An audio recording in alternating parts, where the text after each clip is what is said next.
आज मैं आप लोगों को हिंदी पढ़ाने जा रही हूँ। हिंदी में आप लोगों का 3rd लेसन तक हो चुका था, तो आज हम 4th लेसन पढ़ेंगे जिसमें है घमंड का फल।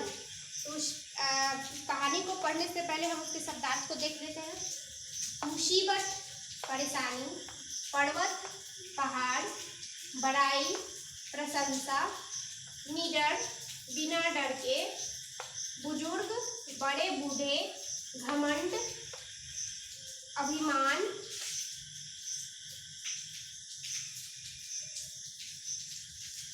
घमंड का अभिमान, नतमस्तक झुककर नमस्कार करना, हिम्मत हौसला, निडर निर्भय या साहसी। तो इस तरह शब्दार्थ को याद कर लेना है पढ़ के। अब हम इसकी कहानी पढ़ते कि क्या है इस कहानी में। प्रस्तुत कहानी में यह बताया गया है कि हमें कभी भी घमंड नहीं करना चाहिए, हमेशा बड़ों का कहना मानना चाहिए तथा उनका सम्मान करना चाहिए। इसमें यह बताया गया है कि हमें कभी घमंड नहीं करना चाहिए और अपने से बड़ों का हमेशा कहना मानना चाहिए। बहुत समय पहले की बात है, चित्रकूट पर्वत की तराई में हाथियों का एक झुंड रहता था। चित्रकूट नाम का एक पर्वत है, वहाँ एक हाथियों का झुंड रहता था।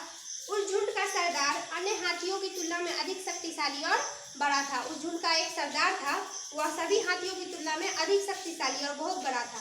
सभी हाथी उसकी बड़ाई करते थे। अपनी बड़ाई सुनते सुनते उसे अपने आप पर घमंड हो गया था।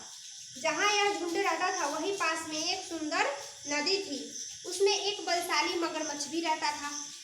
अतः सभी हाथी नदी से दूर रहते थे। इस बात का मालूम होने पर हाथियों के सरदार को बहुत घमंड हुआ।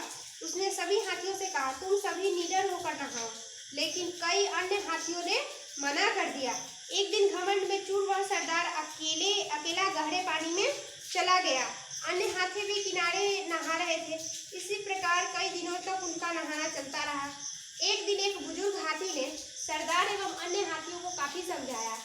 एक दिन एक बुजुर्ग हाथी, मतलब सबसे बड़ा जो हाथी था, उसने सारे हाथियों और हाथी का जो सरदार था उसको समझाया, लेकिन वह सरदार घमंड में इतना चूर था कि किसी की बात ही नहीं मानता था। इस प्रकार रोज नहाने से सरदार एवं हाथियों की हिम्मत बढ़ गई और अब तो वे निडर होकर नहाने लगे। एक दिन जब वे नदी में नहा रहे थे, तभी सरदार काफी गहरे पानी में चला गया। सरदार वही जो घमंडी था। सरदार का पैर मगर ने पकड़ लिया, मगरमच्छ ने पकड़ लिया। सरदार ने पैर छुड़ाने की काफी कोशिश की, लेकिन मगर ने हाथी का पैर नहीं छोड़ा। मगरमच्छ ने हाथी का पैर नहीं छोड़ा और वह दर्द से चिल्लाने लगा। तभी सरदार को बुजुर्ग की बात ध्यान आई। तभी वो जो घमंडी सरदार था हाथियों का, उसको बुजुर्ग की बात ध्यान आई। सरदार ने मुसीबत आने पर भगवान का ध्यान किया और सोचा कि इस मुसीबत से भगवान ही छुटकारा दिला सकते हैं। सरदार ने मुसीबत में आने पर उस समय उसने भगवान का ध्यान किया और सोचा कि मुसीबत से अब भगवान ही छुटकारा दिला सकते हैं। अतः उसने भगवान की स्तुति की। भगवान ने जब यह देखा कि हाथी मुसीबत में है, तो भगवान आए और हाथी को मगर से छुटकारा दिलाया। सरदार ने भगवान के पैर पकड़ लिया और नतमस्तक होकर भगवान के चरणों में पड़ा रहा। भगवान ने उसे उठाया और कहा, हमेशा बड़ों का कहना मानना चाहिए, कभी भी घमंड नहीं करना चाहिए। तो इस कहानी से क्या सीख मिलती है कि हमेशा अपने बड़ों का कहना मानना चाहिए और उनका सम्मान करना चाहिए। और चाहे आपके अंदर कितना भी टैलेंट क्यों ना हो, कितना भी आपके अंदर हिम्मत हो, कितना भी आप बलशाली क्यों ना हो, लेकिन कभी अपने आप पे घमंड नहीं करना चाहिए।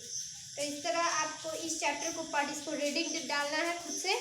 घमंड का फल इसमें जो कहानी दिया हुआ है उसको रीडिंग डालना है और शब्दार्थ को याद करना है। Thank you.